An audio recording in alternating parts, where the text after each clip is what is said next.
मैं ऑन करता हूँ। ये तो स्केल का नियम है। महेंद्र अवस्थी के लिए डाउट क्लास में आना पड़ेगा। हाँ बिल्कुल बिल्कुल। तो साहल तुमने भेजा नहीं यार?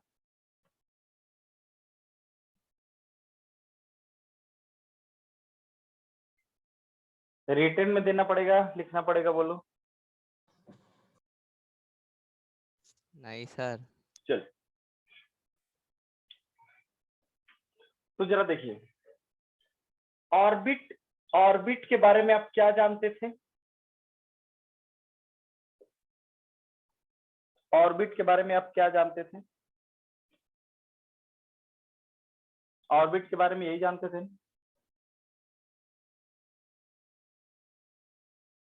कि ये एक सर्कुलर पाथ होता है, 2 डायमेंशनल, 2D सर्कुलर पाथ। लेकिन ऑर्बिटल के बारे में आप क्या जानते हैं, बोलिए। 3D that 3-dimensional region where probability of finding electron is maximum, that 3D region where probability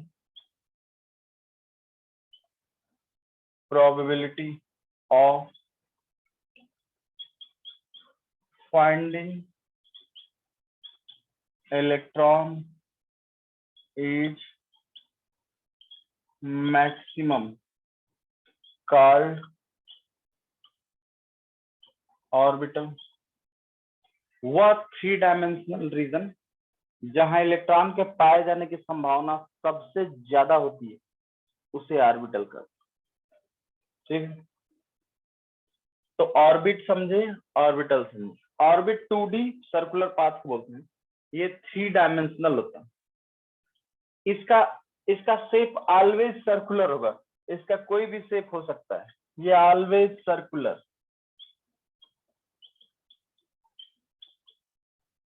या आपने पढ़ा होगा elliptical,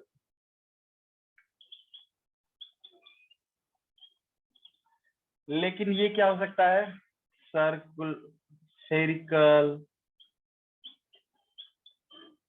spherical, dumbbell, double dumbbell, double dumbbell,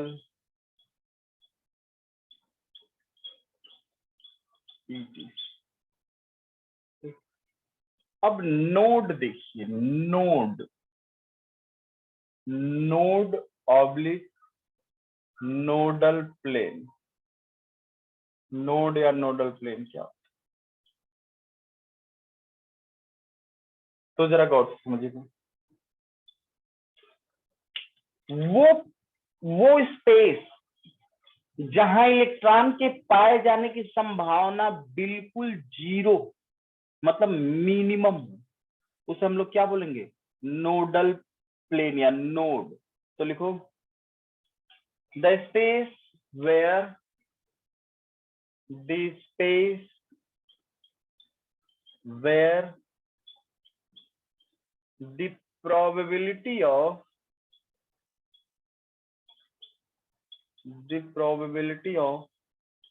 finding electron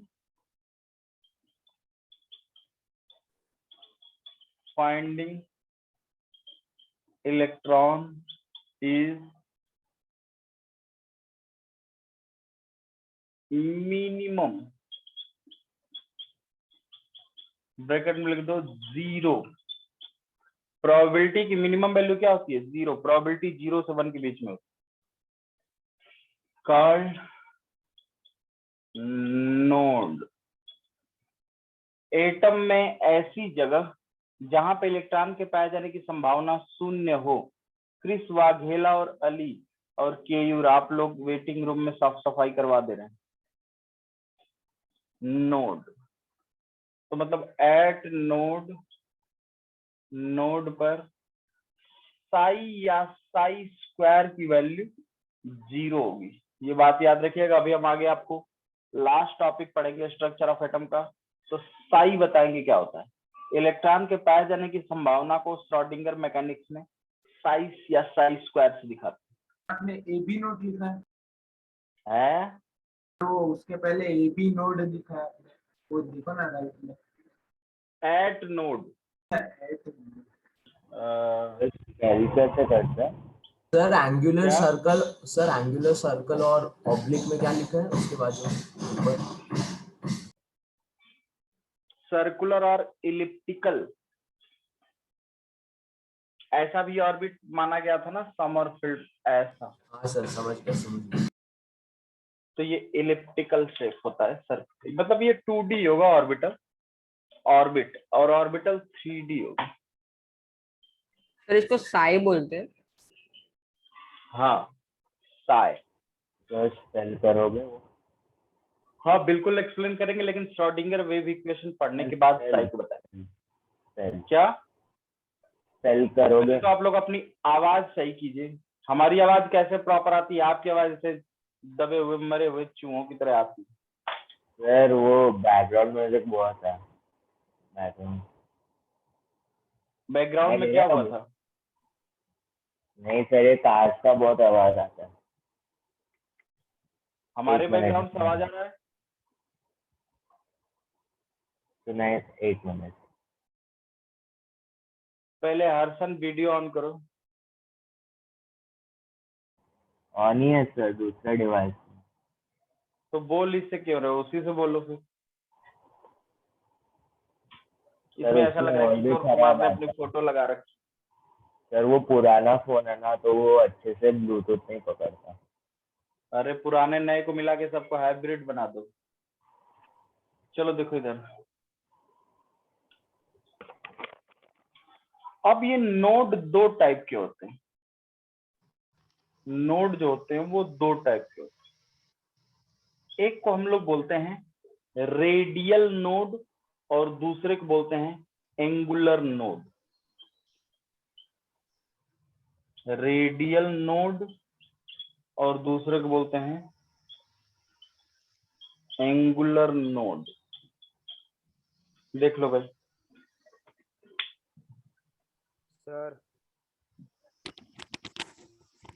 sir बोलो, हाँ बोलो।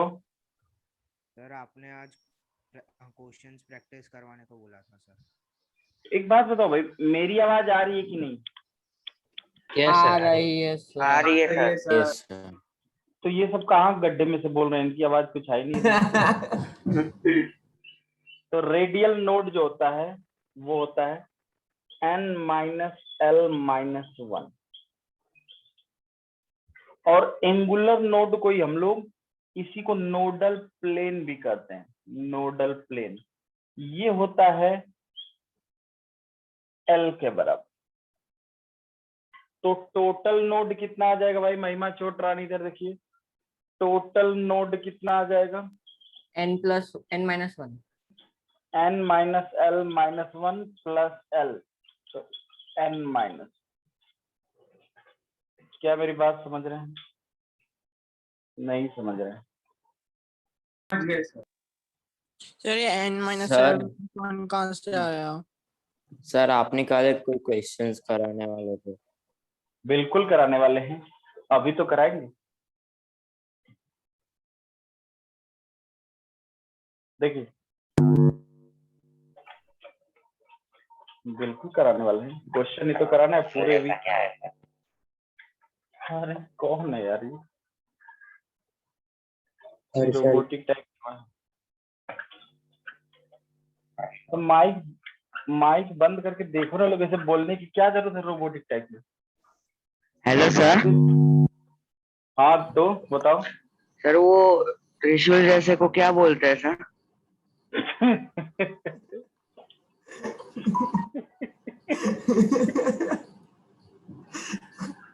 साई, PSI, साई। तब से मैं वही पूछ रहा था, स्पेल कैसे करता है।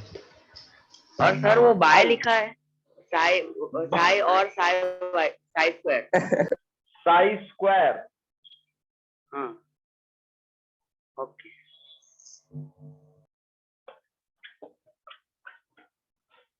त्रिशूल जैसे का तो त्रिशूल ही बोलेंगे, ये त्रिशूल जैसा थोड़ी। चलो समझो मेरी बात।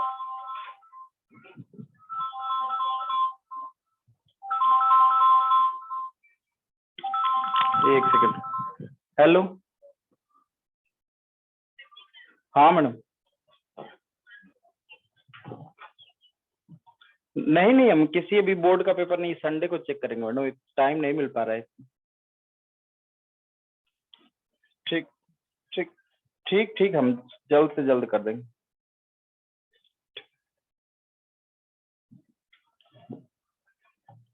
हाँ भाई बताओ। सर वो n-l-1 कहाँ से आया? हाँ, ये क्वांटम मैकेनिक्स के श्रोडिंगर इक्वेशन से सॉल्व किया एक फॉर्मूला, लेकिन इसको तुम डिराइव नहीं कर सकते यहाँ पे। अभी लिखो रेडियल नोड बराबर n-l-1, जहाँ n प्रिंसिपल क्वांटम नंबर है, l एजिमुथल क्वांटम नंबर है।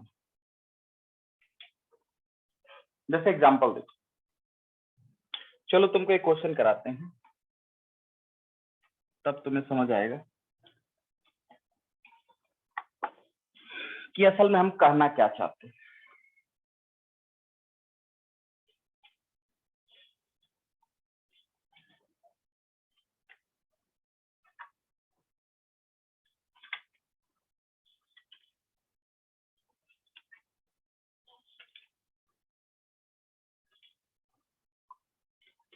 लिखो question.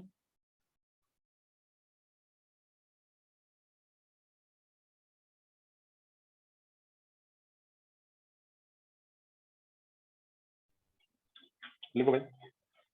Correct, the Schrodinger wave equation for hydrogen atom is, the Schrodinger wave equation for hydrogen atom is,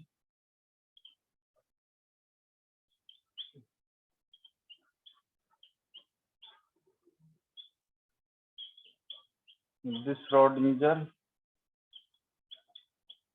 wave equation for hydrogen atom is psi 2s, इसकी value है 1/4√2 1/a0 की power 3/2 into 2 - r/a0 into e⁻⁻r/a0, ये दिया है। Where a0 is Bohr radius का, where a0 is Bohr radius, जहां a0 क्या है, एक बोहर रेडियस है। कह रहा कि if the radial node in 2s be at r0, कह रहा कि if the radial node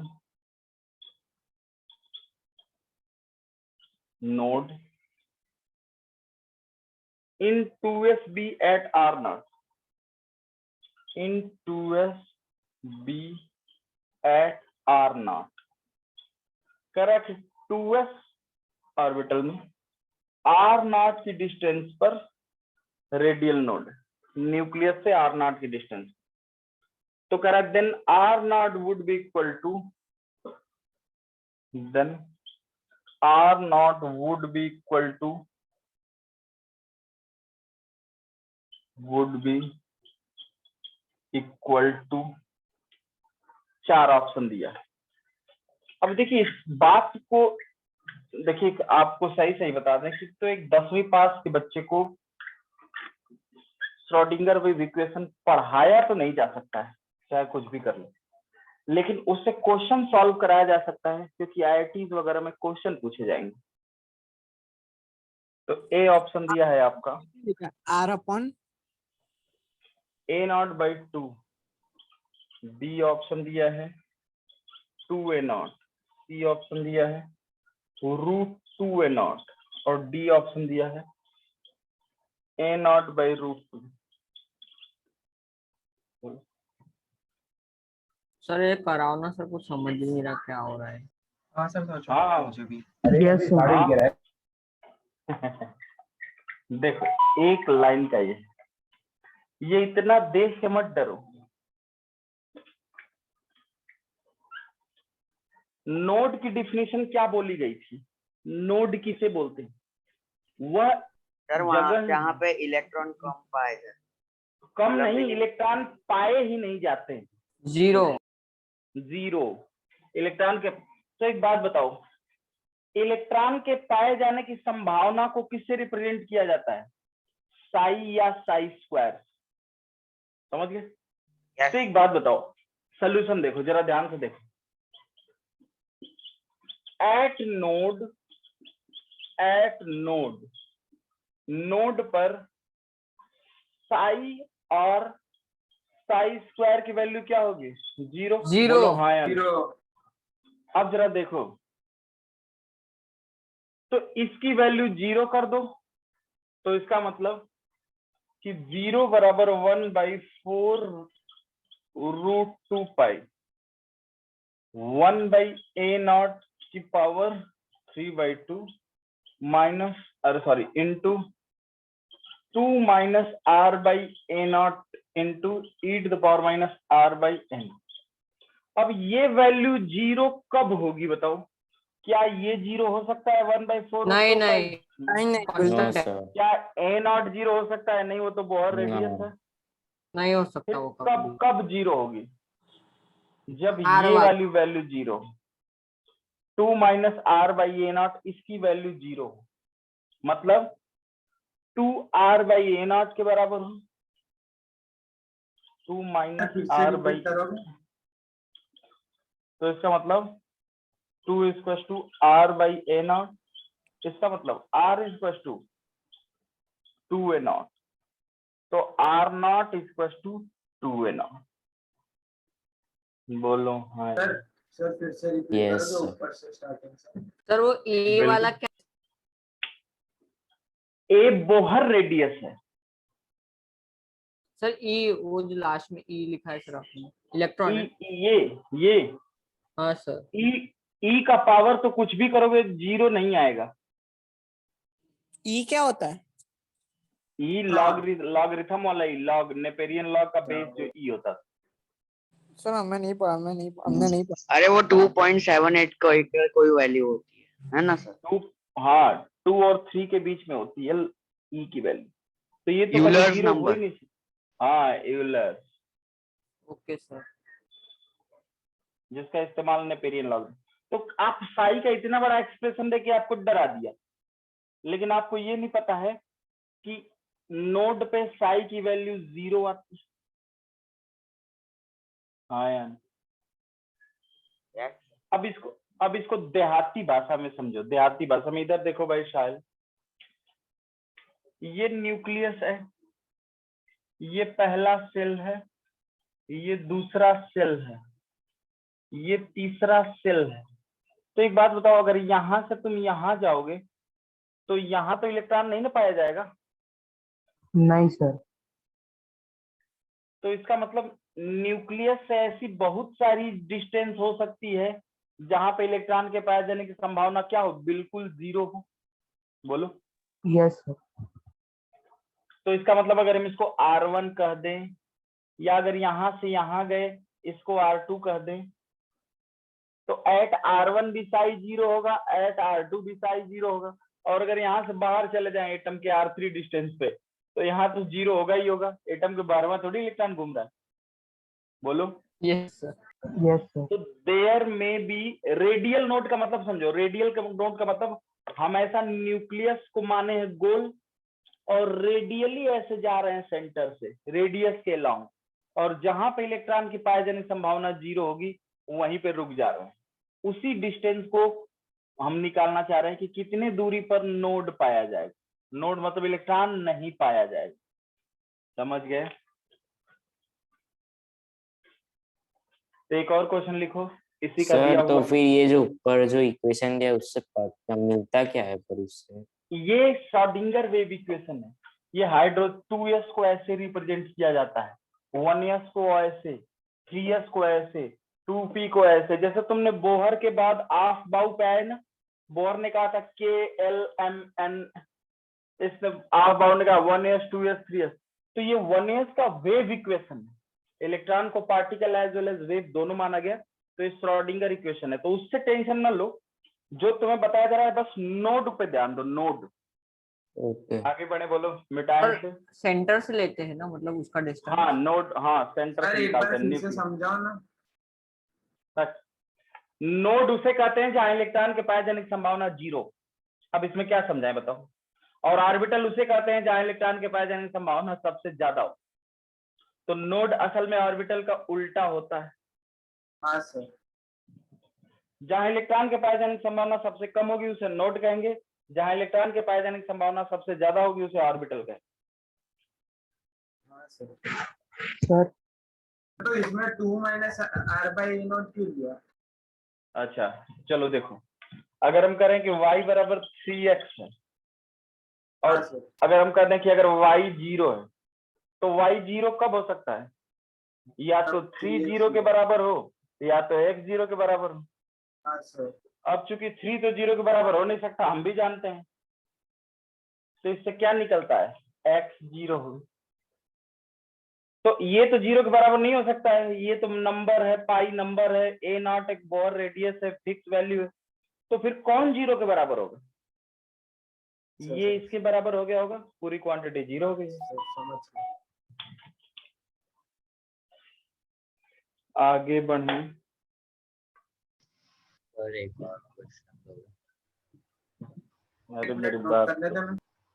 हाँ कर लो कर लो। सर ये वॉइड की तरह हो गया ना, मतलब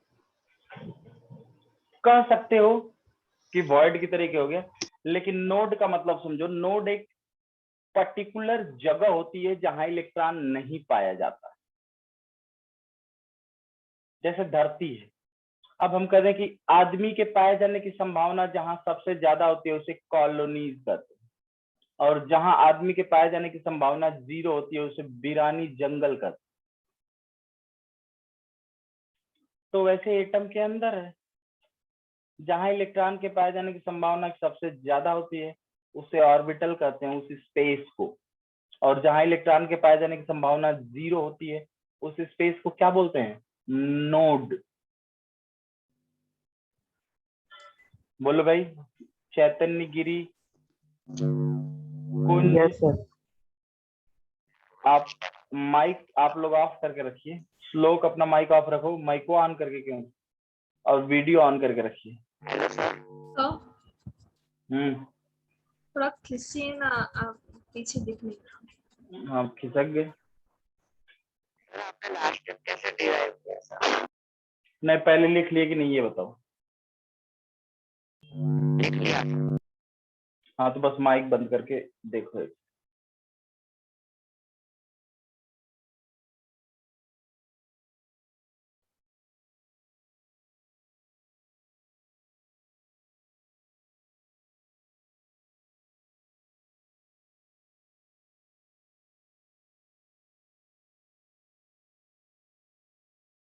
बोलो भाई, केवल कौन सी मीटिंग डील कर रहे हो, फोन पे लगे पड़े हो? पापा का फोन। कुछ बिजनेस भी देखते हो क्या 11th में? नहीं सर। वैसे चेयर वेयर तो लगा के बैठे हो बिजनेस वाले। चलो दूसरा क्वेश्चन लिखो, बिल्कुल ऐसा ही। नोट पे क्वेश्चन पूछेगा, लेकिन श्रोडिंगर इक्वेशन पे क्वेश्चन क्या पूछेगा मैं बताऊंगा।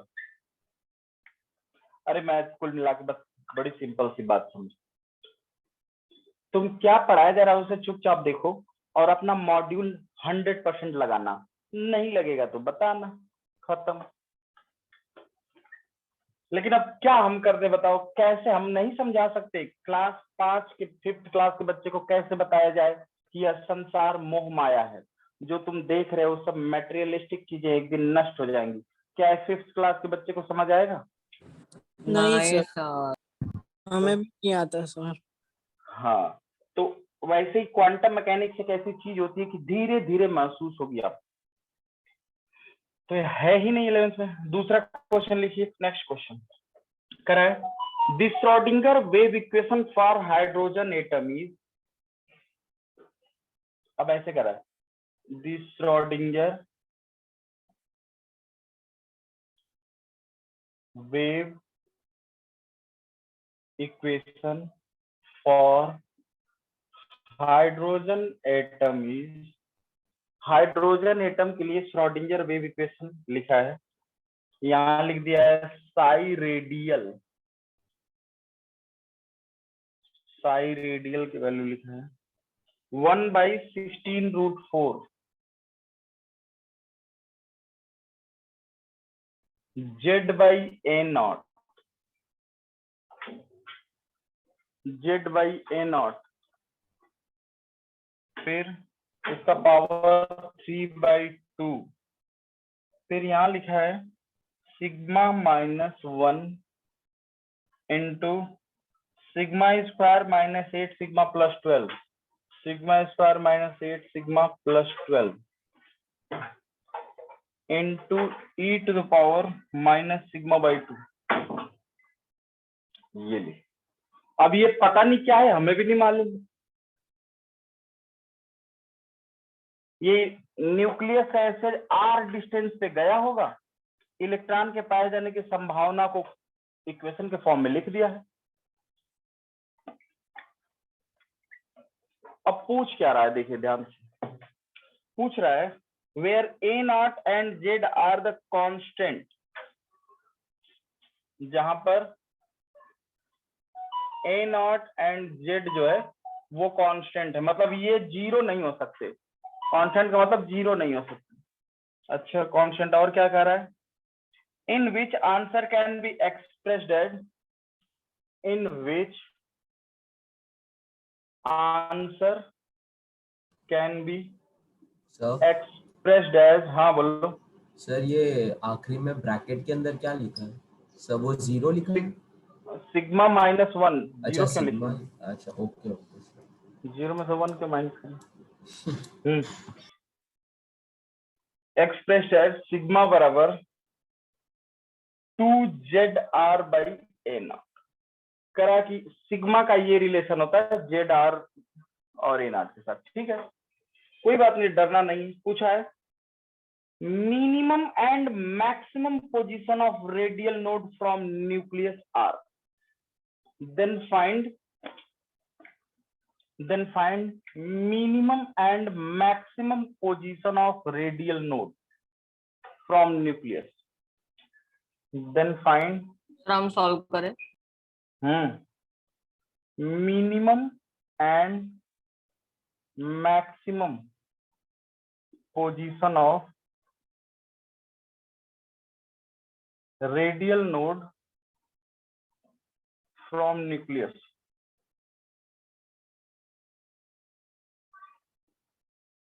आंसर A0 और Z के टर्म में देना है।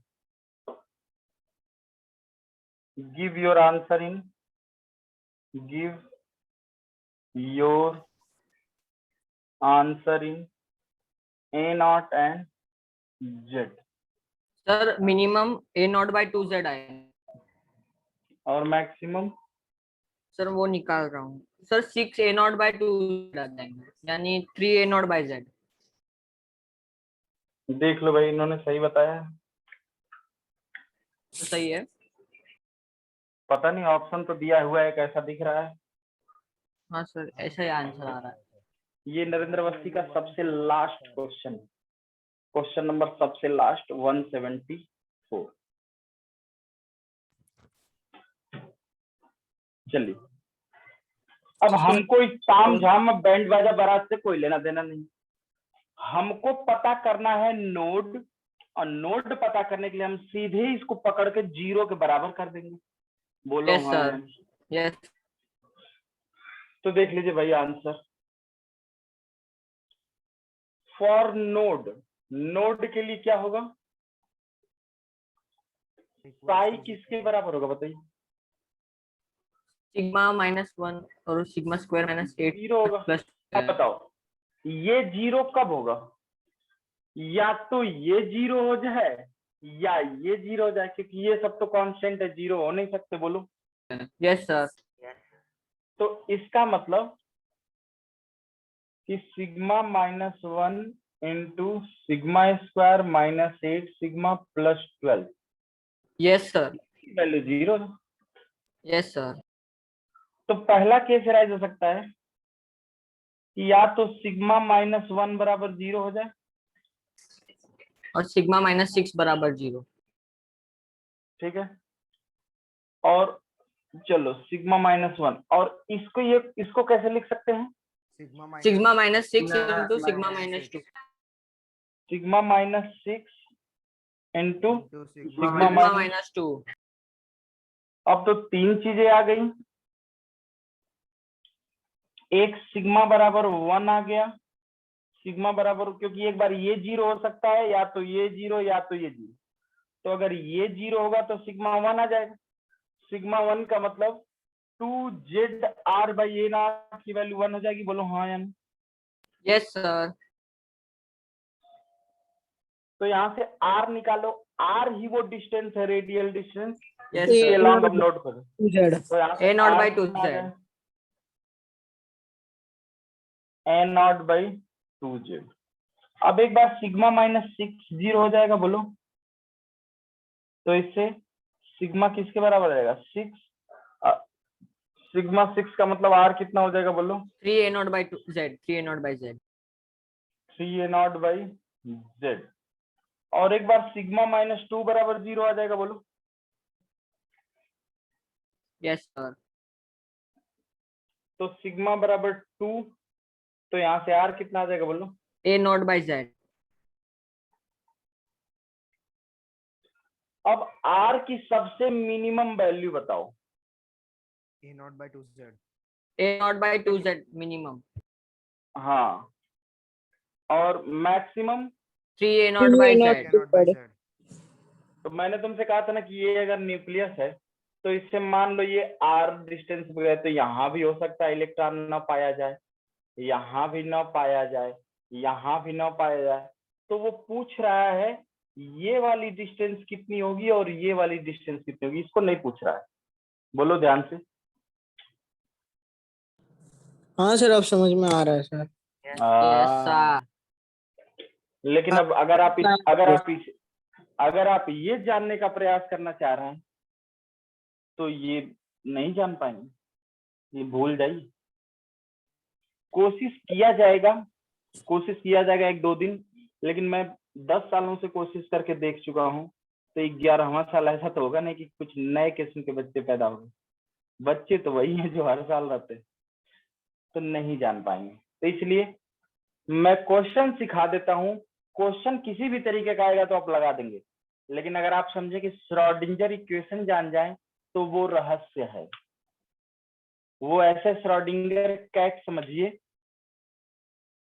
कि जैसे देखिए आप यहाँ पे खड़े हैं, यहाँ पे एक बॉक्स रखा है और ये मिरर है, और मिरर में जब इस बॉक्स का इमेज बन रहा है तो इसमें कैट है, बिल्ली एक आ रही। तो अब एक बात बताइए, इसका मतलब आप समझ रहे हैं? नहीं समझ पा रहे हैं? सर बिल्ली अलग जगह पर थी लेकिन वो इधर नहीं दिखाई दी। नहीं, वो आप दूसरा साइंस ह्यूमर है, वो हम नहीं करें। जो इस बॉक्स को खोलेगा वही बता पाएगा कि बिल्ली है कि नहीं, और जो ये बॉक्स खोला जाएगा वो बिल्ली नहीं रहेगी। नेचर पार्टिकल नेचर हो गया ना ये तो। पार्टिकल और वेव का साइमल्टेनियस नेचर इतना आसान नहीं होता है पकड़ना। वो श्रोडिंगर वेव, जबकि श्रोडिंगर वेव मैकेनिक्स जो है वो ABCD होती है क्वांटम मैकेनिक्स। तो क्वांटम मैकेनिक्स का ABCD भी बहुत टफ होता है, तो आप उसे ना जानिए। हाँ, एप्पल बच्चा जान जाता है, छोटा बच्चा जिसका एडमिशन नहीं हुआ पूछे उससे क्या है, तो बता देगा कि ये एप्पल है, लेकिन पूछो कि एप्पल की स्पेलिंग बताओ तो नहीं बता पाएगा। किसी घर में छोटे बच्चे को दिखा के पूछो ये क्या है, तो बता देगा ये एप्पल। तो वही तुम लोगों की हालत होगी। श्रोडिंगर वेव मैकेनिक्स मत जानने का प्रयास करना, जानना सवाल कैसे लगाना। तो आंसर क्या आ जाएगा बोलो, आर मिनिमम क्या आएगा बोलो, A naught by 2z node पर ए नॉट बाई 2z, और मैक्सिमम डिस्टेंस क्या आएगा, 3 A naught by z। ये नॉट बाई, ये आंसर है। आगे बढ़े। Yes sir. तो सर क्वांटम मैकेनिक का फील्ड कब आएगा? जब आप क्वांटम मैकेनिक्स पढ़ेंगे, जब आप फिजिक्स से पढ़ाई करेंगे या केमिस्ट्री से पढ़ाई करेंगे या इंजीनियरिंग में पढ़ेंगे। तो यहाँ पे सिग्मा का मतलब क्या? कौन है भाई, हॉलीवुड स्टाइल में बात कर रहा है। नॉर्मली बात किया, नॉर्मली तो तुम कर रहे हो ना, लेकिन रेजोनेंस तो तुम्हारा आवाज को कई गुना क्वांटाइज करके भेज रहा है। चलो आगे बढ़े।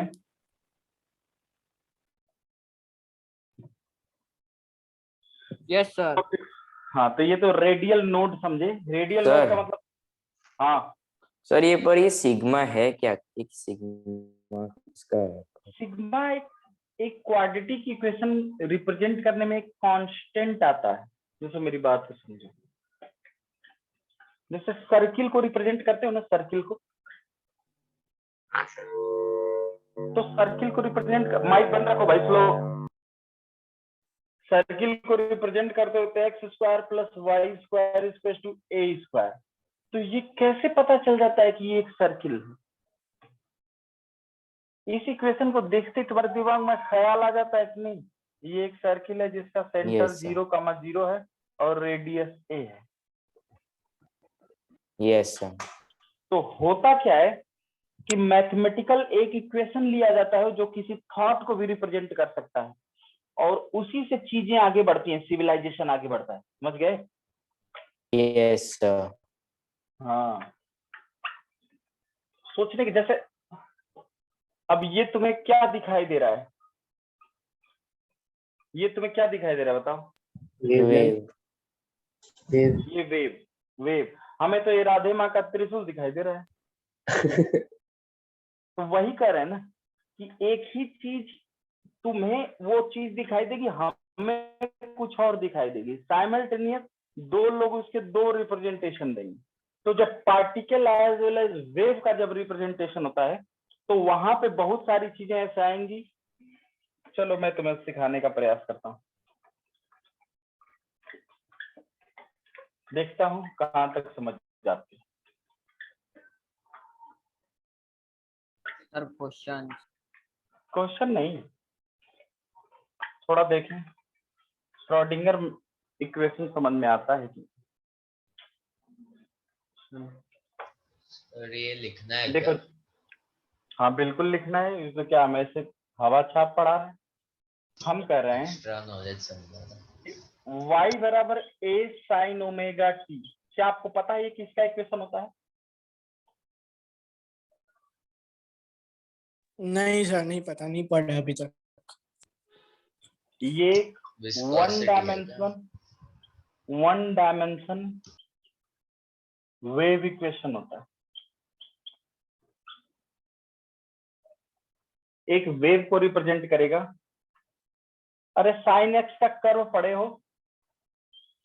बिल्कुल भी नहीं। ग्राफ अभी नहीं पढ़े हो? सर साउंड का ग्राफ पढ़े। पर सर वो भी कंप्रेशन और रिफ्लेक्शन था। अरे तो इसी ग्राफ को ऐसे रिप्रेजेंट किया जाएगा। ओमेगा क्या होता है? 2πn, मतलब 2π/t। तो अब जब ये वैल्यू 0 होगी तो साइन 0 का वैल्यू 0, तो y 0।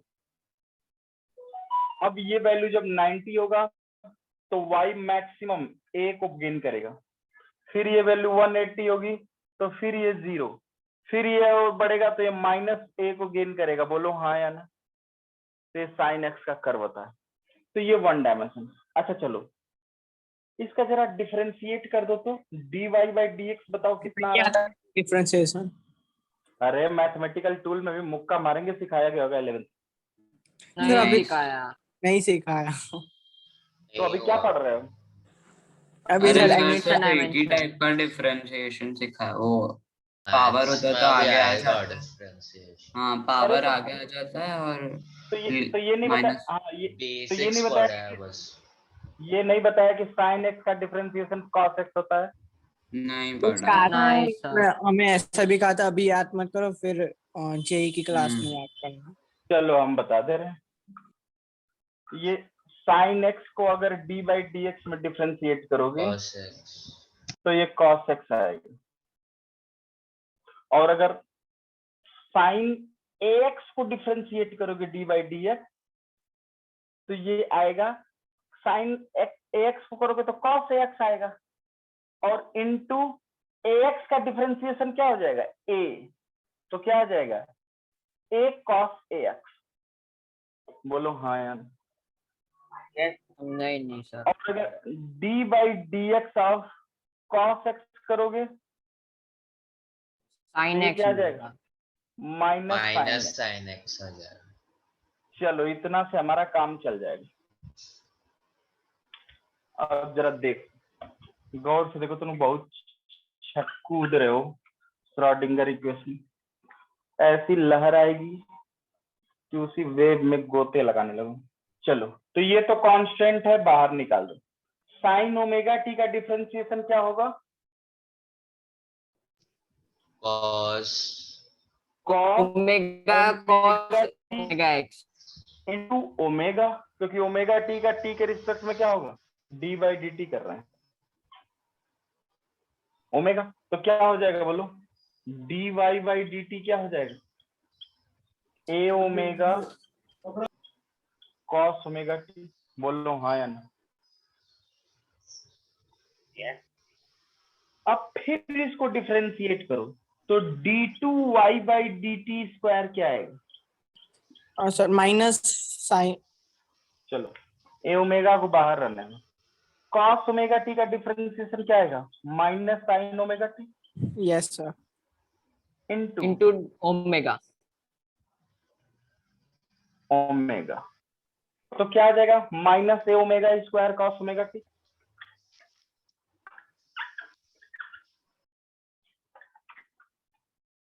बोलो हाँ यार। Yes D two Y by minus A omega square sine omega T, ठीक है। अब जरा गौर से देखना, सर कुछ पता नहीं चला। चलेगा धीरे धीरे। ए साइन ओमेगा टी को क्या बोलते हैं वाई, वाई तो क्या इसको ऐसे भी लिख सकते हैं d two Y by d t square is equal to omega square minus omega square into y. Yes हाँ सर। अब जरा गौर फरमाना, ओमेगा को क्या 2 पाई बाई लेमडा लिख सकते हैं? हाँ Yes. सर। अबे ओमेगा होता है 2 पाई एन फ्रीक्वेंसी, एन होता है 1 by lambda, 2 pi by lambda. तो हम ये कह सकते हैं कि d two Y by d t two is equal to minus 2 pi by lambda का होल स्क्वायर इंटू वाई। मतलब क्या हम ये कह सकते हैं सर या डी स्क्वायर वाई, तो डी स्क्वायर वाई ही लिखे हैं,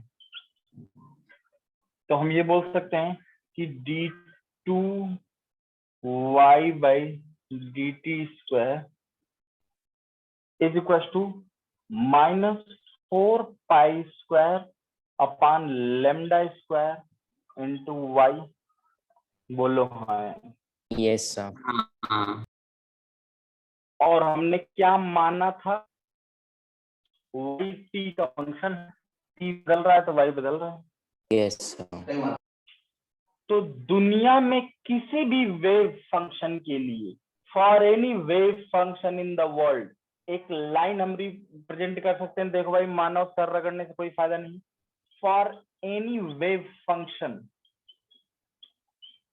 किसी भी वेव फंक्शन के लिए हम ऐसा बोल सकते हैं कि d2 psi बाई dx2, अगर साई एक्स एक्सिस पे लिखेंगे तो यहाँ t एक्स एक्सिस माने थे, is equal to -4 pi square upon lambda square into psi. बोल सकते हैं कि नहीं, बोलो।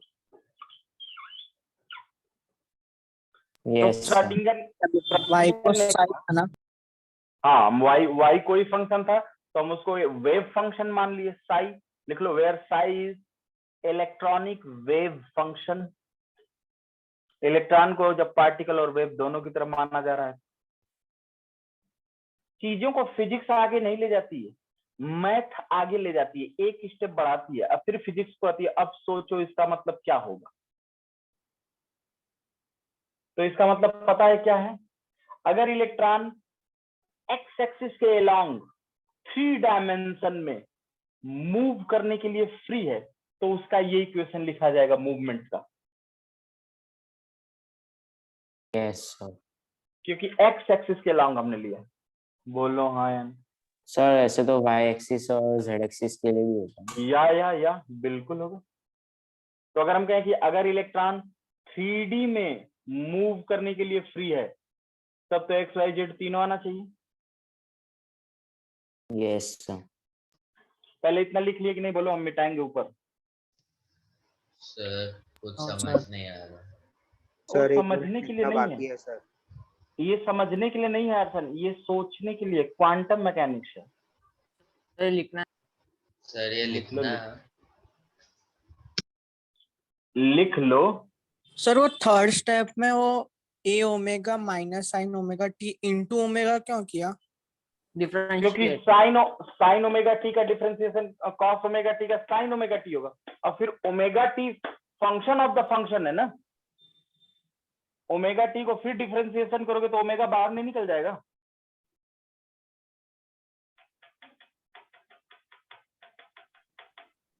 Okay sir. फिजिक्स में मैथमेटिकल टूल नहीं पढ़े हो क्या? नहीं सर, बाकी है। Units and dimension. तो अभी क्या चल रहा है? Units and dimension. सर वो एरर एनालिसिस, वो x प्लस डेल्टा x। मतलब कोई फॉर्मूला देगा, उसमें कहेगा कि एरर बताओ, a⁴b/c²। Yes percentage error. अभी जो आप करवा रहा ना उसमें पता मतलब ये पता नहीं चलता। हम तो सिर्फ हाँ ही बोल रहे, पर ऐसा असल में तो कुछ पता ही नहीं चला। असल में तो हम तो पहले बता दिए कि असल में तुम्हें पता चलने के लिए नहीं है, ये बस सोचने के लिए, क्वांटम मैकेनिक्स की ब्यूटी जानने के लिए। तो जरा देखो, क्वांटम यही तो है ब्यूटी। सर एक मिनट सर, अब मत एक मिनट। आज न नहीं पता चल रही है, कल के डेट में यही साइंस बन के सामने आएगी। नहीं, मैं ट्वीट कर दूंगा। जैसे जब तक के जमाने में भी डिफरेंशिएशन रहता था। डिफरेंशिएशन तो बहुत पहले की। न्यूटन ने ग्रेविटी को सॉल्व करने के लिए, समझने के लिए पूरी इंटीग्रेशन खोज दी थी। तो इंटीग्रेशन किसी और की खोज नहीं है, सर आइजैक न्यूटन की खोज। हाँ सर, हमें पता है। डिफरेंशिएशन तो बहुत कॉमन चीज। तो क्या हम ये लिख सकते हैं कि सर नीचे का मत मिटाना। हाँ बिल्कुल नहीं मिटाएंगे। क्या हम ये लिख सकते हैं कि if psi is a electron wave function, electron के पाए जाने की संभावना इलेक्ट्रॉन वेव फंक्शन, मतलब particle as well as wave. तो if psi is electron wave function या इलेक्ट्रॉनिक वेव फंक्शन, तो हम क्या लिख सकते हैं, d2 psi by dx2 is equal to -4 pi square upon lambda square psi. मतलब electron is free to move along X axis, electron is free to move along X axis. Feel तो तुम्हें दिलाई देंगे, थोड़ा सा फील आ जाएगा।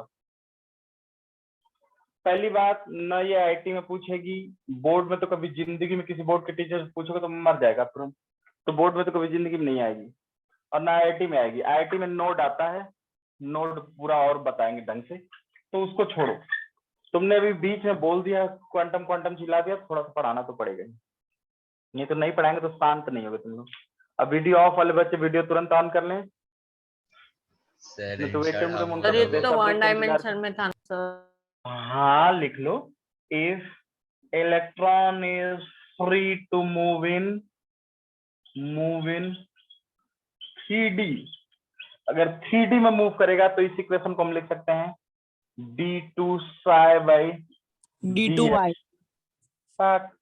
Plus d2 psi by dy2 plus d2 psi by dz2 is equals to -4 pi square upon lambda square into psi। बोलो हाँ। Yes sir. तो क्या हम इसको एक डेल ऑपरेटर की तरह मान लें, del 2 psi, कैलकुलेशन को इजी करने के लिए del 2 psi is equals to -4 pi square upon lambda square into psi।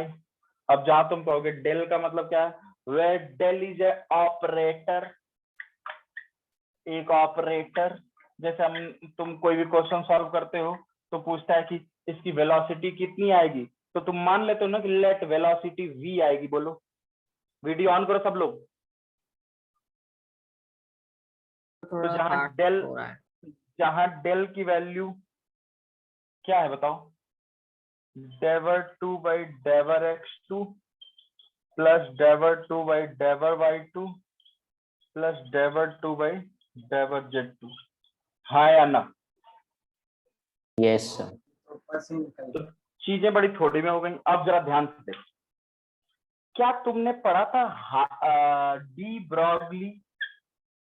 Sir de Broglie पढ़ा था। हाँ, डी ब्रॉगली ने क्या कहा था, ये इलेक्ट्रॉन तो पार्टिकल भी है और वेव भी है। तो डी ब्रॉगली ने कहा था कि अगर तुम क्वांटम मैकेनिक्स को particle as well as wave दोनों की तरह मानते हो, डुअल नेचर के प्रिंसिपल बनाना चाहते हो, तो तुम्हें लेम्डा हमारे हिसाब से इस्तेमाल करना पड़ेगा, h/m into v। Yes sir. Yes sir.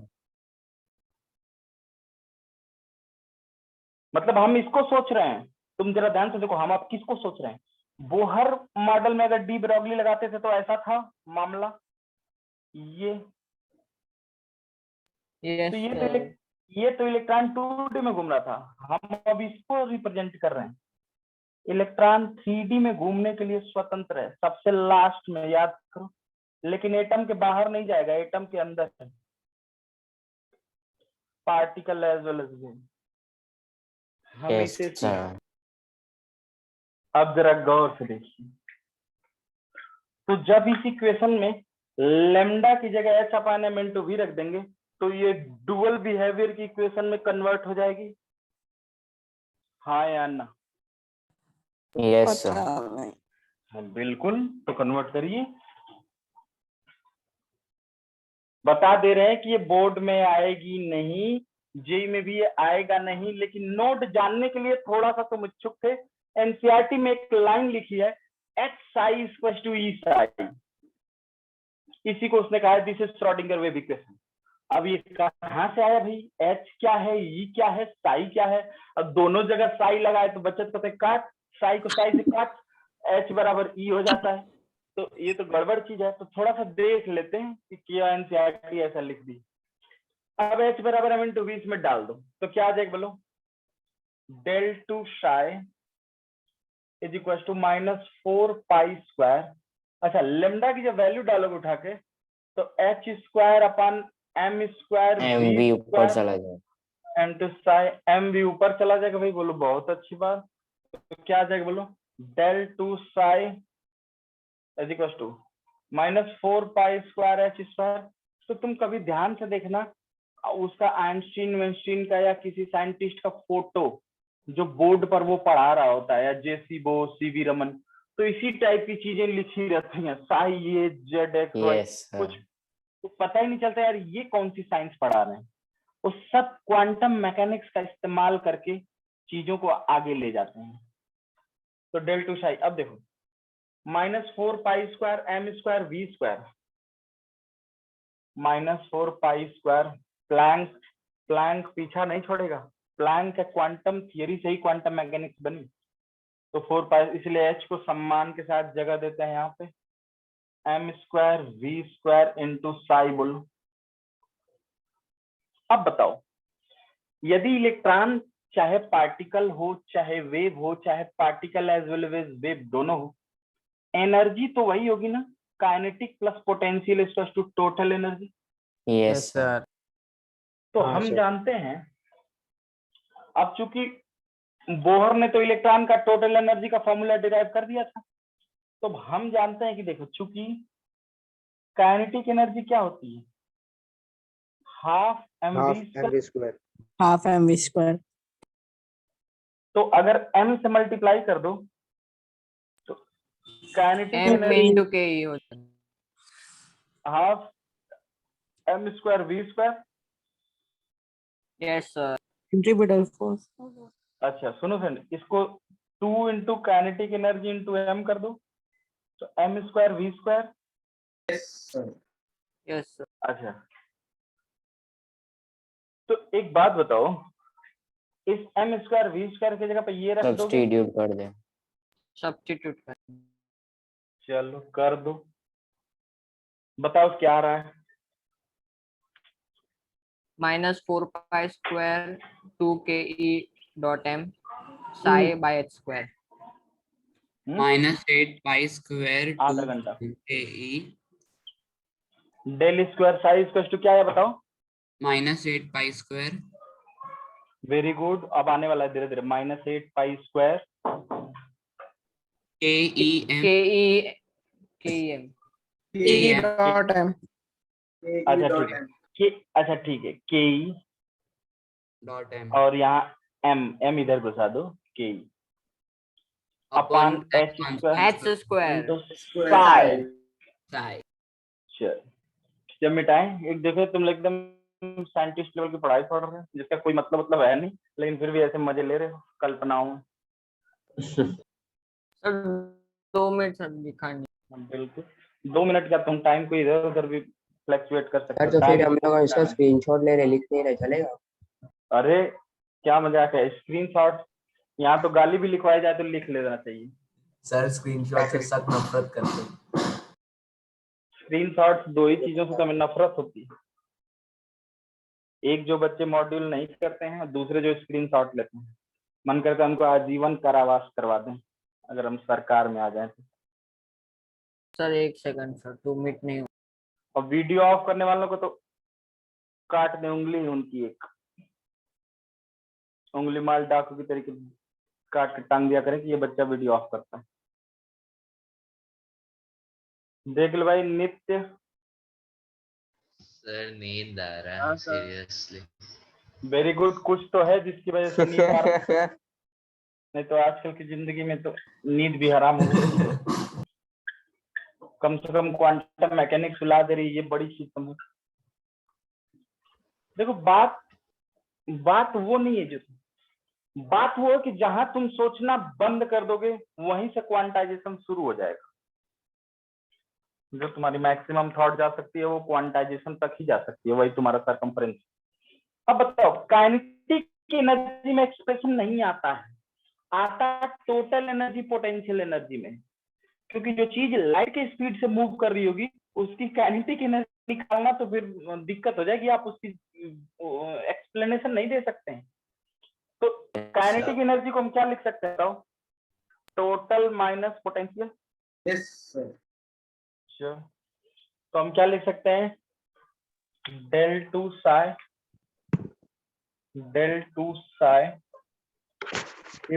Is equal to -8 pi square m upon h square e minus u into phi. बोलो क्या शानदार चीज आई। Yes sir. Yes sir. जाई टोटल एनर्जी यू पोटेंशियल। अब जरा देखो इसी को कहा जाता है, अब डेल को खोल के रख दो, d2 psi bye dx2 plus d2 सब पहली बार श्रोडिंगर ने ये इक्वेशन पब्लिश किया, plus d2 psi by with the help of कौन है बगलिया dj2 प्लस 8 pi square m upon h square. याद रखना है मास ऑफ इलेक्ट्रॉन है e minus u into psi बराबर 0। This is known as Schrodinger wave equation in 3-dimension Cartesian coordinate system। Cartesian coordinate system मतलब x y z में 3D ऐसे लिखो ना सीधा, SCHRODING Schrodinger wave equation। बोलो हाँ यार। हाँ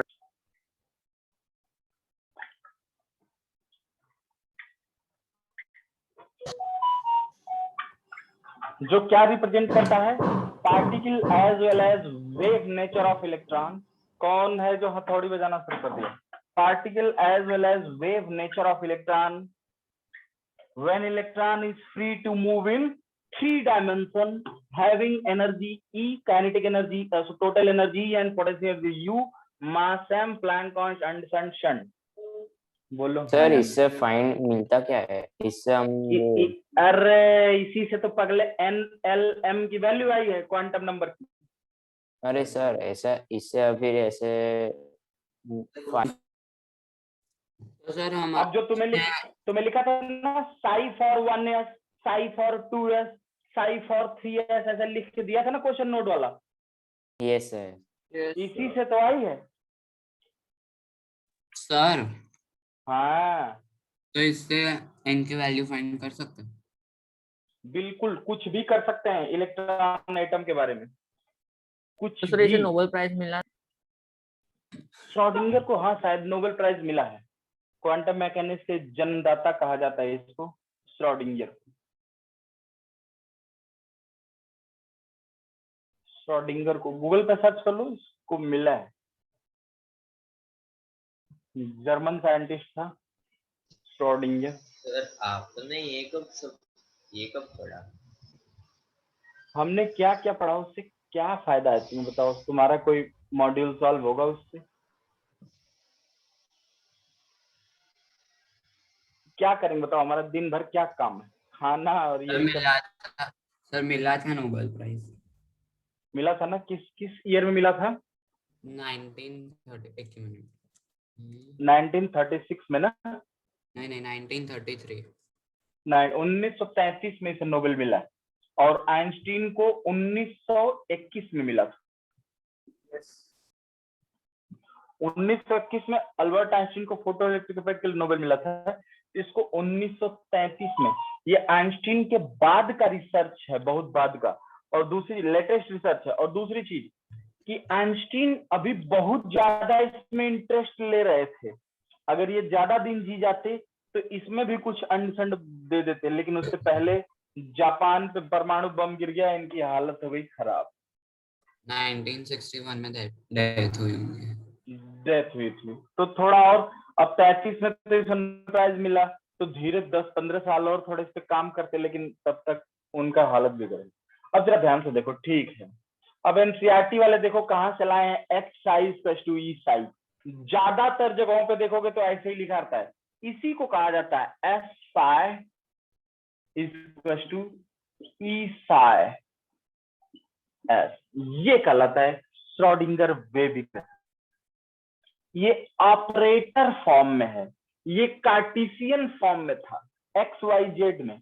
ये हैमिल्टोनियन और आइगन ऑपरेटर लेकिन जाने दो, हम तो बस ला के छोड़ दे रहे हैं, फिर तुम आराम से जाओ, नहाओ धो और क्वांटम रहस्य की दुनिया में जियो। देखो, तो हमने ऐसा लिख दिया कि del 2 psi, तो किसी चीज को समझने के लिए बड़ा जरूरी होता है डिफरेंशिएशन और इंटीग्रेशन का आना। मतलब ये समझो कि तुम्हारे ही दिमाग में सब कुछ है, लेकिन तुम्ही को बस नहीं पता है, बाकी सबको पता है। जैसे तुम सबकी शक्ल देख लेते हो अपनी छोड़ करके, वैसे ही तुम्हें नहीं पता है तुम क्या कर लोगे, बाकी सबको पता है तुम क्या। यही है particle in a box, 3 dimension movement को रिप्रेजेंट करने वाला equation.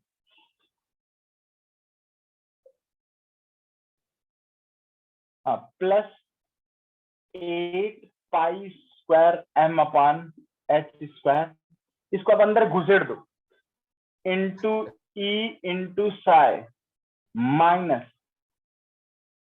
8 pi square m upon h square u into psi, बोलो हाँ, बराबर 0। तो हमको x आई e साई लाना है, तो e साई तो यहाँ पे दिख गया, इन सब खोपड़ी को इधर भेजो। तो 8 pi square m upon h square, e psi पकड़ में आ चुका है, इसको इधर भेजो। 8 pi square m upon h square u psi minus del square psi, तो ये मुशाई और शाई कॉमन ले लो भाई, ये क्या आ जाएगा बोलो, 8 pi square m upon h square minus u, बोलो हाँ या ना।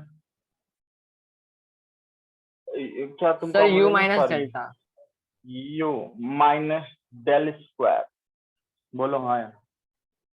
और अगर इसमें डिवाइड कर दो, इससे divided by 8 pi square m by h square, तो ये क्या आ जाएगा, ई साई की वैल्यू ये आ जाएगी। अब इस टोटल वैल्यू को हम लोग बोलते हैं हेल्मनटोनियन ऑपरेटर, h से रिप्रेजेंट कर।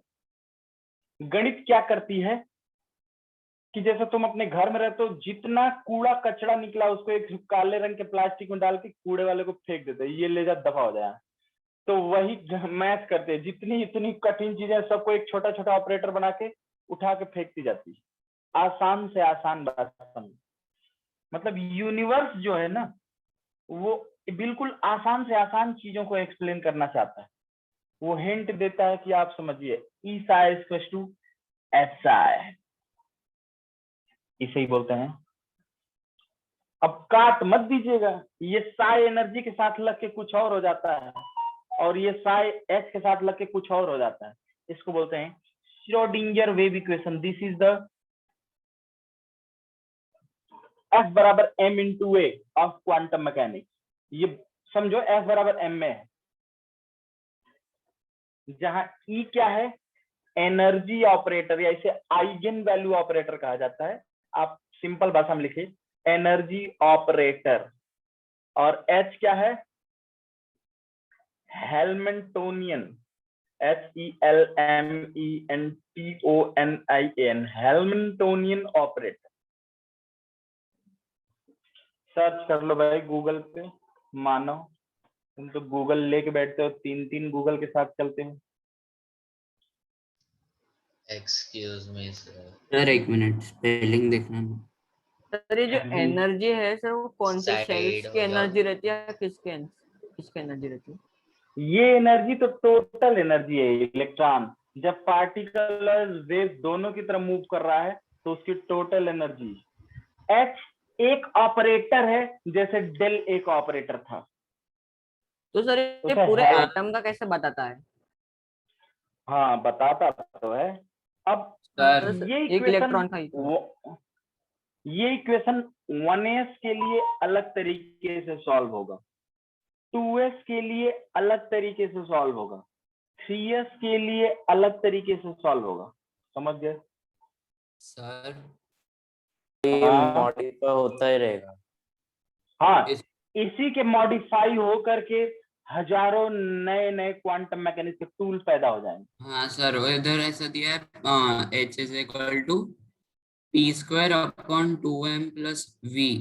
हाँ, तो उसने काइनेटिक एनर्जी को हमने टोटल माइनस पोटेंशियल किया, उसने मोमेंटम में रिप्रेजेंट किया, कोई फर्क नहीं पड़ता। हाँ सर तो ये एक इलेक्ट्रॉन के एनर्जी से पूरा एटम का बता दिया इसने। तुम एक चावल के एक दाना से बता नहीं देते कि कुकर का चावल पूरा पक गया है कि नहीं, कि पूरा चावल खा जाते हो दाल मिला के, उसके बाद कहते हो कि हाँ चावल पक गया। चावल का एक दाना सफिशिएंट होता है पूरे चावल की प्रॉपर्टी को एक्सप्लेन करने के लिए। चीनी का, नमक का एक चुटकी नमक काफी होता है बताने के लिए कि नमक कितना टेस्टी है। सब्जी का एक छोटा सा ग्रेवी काफी होता है बताने के लिए कि सब्जी मजेदार बनी कि नहीं। अब पूरी कढ़ाई उझल लो मुंह में, उसके बाद कहोगे टेस्टी, तो फायदा ही क्या होगा बताओ। चाय की एक बूंद काफी होती है बताने के लिए कि चाय मीठी है कि नहीं। तो सिंगल अगर इलेक्ट्रॉन की रहस्य पता चल जाएगा तो सबका पता चल जाएगा। तो मैं तो कह रहा हूँ ना कि ये आपके कोर्स की बाहर की चीज है, आप इसकी ब्यूटी को समझिए। बार बार एक लड़का कह दे रहा था क्या है श्रोडिंगर क्या है, इसलिए बता। अभी वो लड़का नहीं पूछेगा वापस शायद। हाँ, वो नहीं पूछेगा। तो अभी अगर और पूछेगा तो मल्टी इलेक्ट्रॉन सिस्टम का भी बता दूंगा, उसके बाद फिर हमारी शक्ल से नफरत होने लगेगी धीरे धीरे। दिव्य। सर ये दिया है सर ये सब कब पढ़ने को आता है? इंजीनियरिंग में जाओगे तो एक पेपर आएगा क्वांटम मैकेनिक्स का, वो भी आएगा, मुझे मेरे ख्याल से 3rd ईयर में आता है। थोड़ा साइड अलग अलग कॉलेज का अपना अलग अलग है। आईटी वाले सर 2nd ईयर से ही पढ़ाना शुरू कर देते हैं। 5 साल बाद वाला अपना अभी पढ़ा दिया। हमने कहाँ पढ़ा दिया, हमने तो बस ऐसे ही बताया। ये तो 6 महीना पढ़ना है तुमको। Albert Einstein was the professor of quantum mechanics in Princeton institute. Princeton university में अल्बर्ट आइंस्टीन फिजिक्स नहीं पढ़ाते थे, क्वांटम मैकेनिक्स पढ़ाते थे। आइंस्टीन हर उस फील्ड में हाथ आजमाया है जहां सोचना बहुत ज्यादा रहता है, करना बहुत कम रहता है। क्वांटम मैकेनिक्स एक ऐसी दुनिया है जहां आपकी सोच से ही सब कुछ होगा, कुछ आपको करना नहीं। तो आप ज्यादा टेंशन ले। हाँ, तो मतलब रेडियल नोड समझे कि नहीं? रेडियल नोड का मतलब न्यूक्लियस से कितनी दूरी पर जाएं कि इलेक्ट्रॉन के पाए जाने की संभावना 0 हो जाए, उसे रेडियल नोड कहते हैं।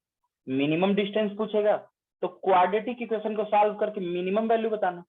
मैक्सिमम डिस्टेंस पूछेगा तो आर मैक्स बताना। अच्छा, अब आते हैं, लिखो एंगुलर नोड या nodal plane.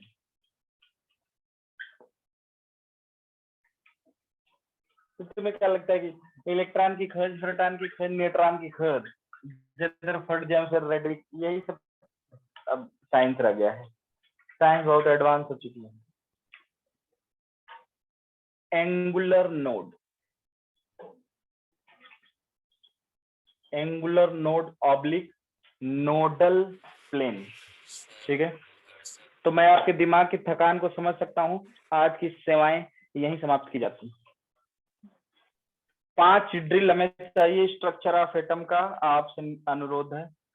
5 drill structure of atom का, स्ट्रक्चर ऑफ एटम का 5 ड्रिल।